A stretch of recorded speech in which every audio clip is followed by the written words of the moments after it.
धम्म म्हणजेच तथागत गौतम बुद्धांची शिकवण. जगाला शांतीचा संदेश देणाऱ्या गौतम बुद्धांचे विचार अखिल मानव जातीला प्रेरणा देणारे असून केळुस्कर गुरुजींनी स्वलिखित बुद्ध चरित्र भेट दिल्यानंतर ते वाचून लहानपणापासूनच या धम्मविषयी आवड निर्माण झाली. भारतरत्न डॉक्टर बाबासाहेब आंबेडकर यांनी पीपल्स एज्युकेशन सोसायटीची स्थापना केली.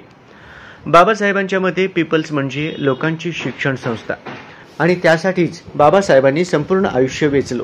परंतु नंतरच्या ट्रस्टीने या संस्थेला खासगी करून ठेवले. हे आम्हाला सहन न झाल्यामुळे पुन्हा ही संस्था आम्हाला ताब्यात घ्यावी लागली.